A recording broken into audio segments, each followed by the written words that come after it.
Предупреждение. Видео создано исключительно в развлекательных целях. Тем не менее, если вы гитарист с очень нежным пуканом, мы просим вас воздержаться от просмотра. Присутствует плохо запиканный мат. Детишкам советуем съебаться куда подальше от экрана. Приятного просмотра. Хочешь загадку? Давай. Как называются дни, когда при просмотре видео у тебя яро горит пукан? Как? Критические. Бас-укулеле Юка Дрим. Встретить такой инструмент гораздо сложнее, чем адекватного собеседника в интернете. Мало кто знает, что такая хрень вообще есть. Собеседник или укулеле? Но благодаря ребятам из Поднебесной, теперь любой, у кого есть 8К рублей, В 2К17. может обзавестись вот такой вот замечательной игрушкой. Из чего, собственно, она сделана? Из раскаленных шаров и 100 слоев хуев. Нет? Нет? Тут на самом деле ничего сверхъестественного. Елка на верхней деке, корпус краснуха, она же махагон. Все фанера. Как на концерте Киркорова, например. Гриф махагон, 2 куска, башка приклеена. Магазин на диване, блядь. Заебись. Накладочка и подставочка из палисандра. Колковые механизмы. 4 штуки. Черный цвет, открытая механика. Коэффициент поворота 24 к 1, сука. Верхний и нижний порожки. Блядь, верхний и нижний. Почему надо энд говорить, говно? Верхний и нижний порожки пластиковые. Расстояние между ними 21 дюйм. Мензура не настраивается. Обломитесь. Струны. Как ни странно, струн здесь столько же, сколько и колков. А именно 4. Сделаны они из того же, что и в обычной укулеле. Только походу их делал китаец. С фамилией Норрис.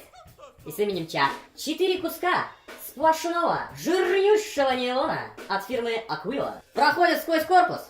Словно знание через школьника. И закрывается все это безобразие вот такой замечательной плашечкой с логотипом компании. Берем воды. Ладов тут 16. Можете поставить на паузу, пересчитать, если я. Пиздобол. Поскольку акустический звук данного инструмента мало чем отличается от легкого женского пука, все бас-укулеле снабжаются электроникой. Купил бас-укулеле без электроники, знай, тебя наебали. Преамп от компании Delcat.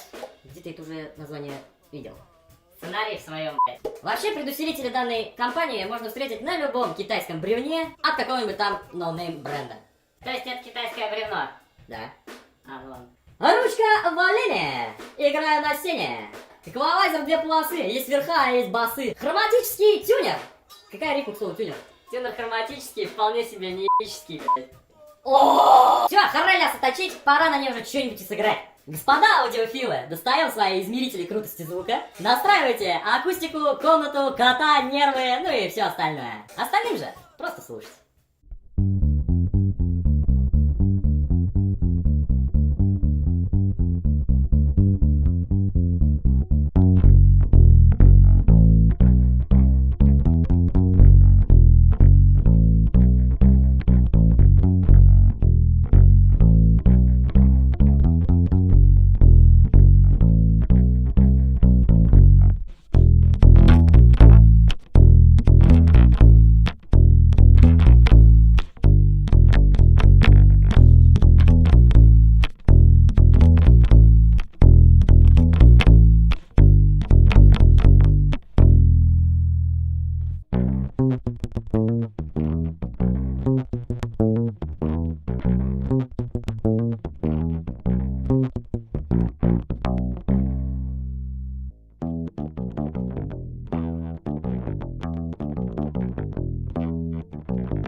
Не, ну похоже на контрабас.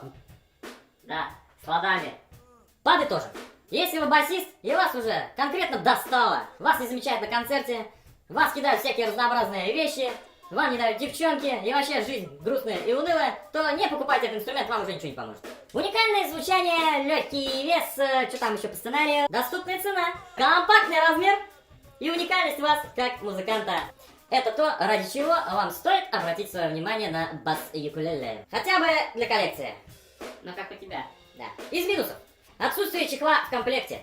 Вам придется придумать его самому. Очень узкий диапазон использования в музыке. Ну, метал, короче, на ней не поиграшь. Это потому что пятой струны нет. Нужно привыкать к размеру и струнам. На ощупь они, блин, как целлюлитные жопы, блин. Очень тяжело найти сами струны. Нет второй пипки для ремня. Ну, на моей уже есть, потому что я заказал и приделал. А так, вот этой вот пипки не было. Но, как видите, все решаемо.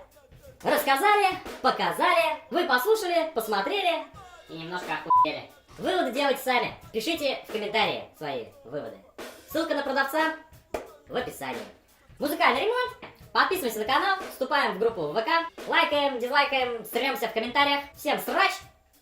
Все, вырубай.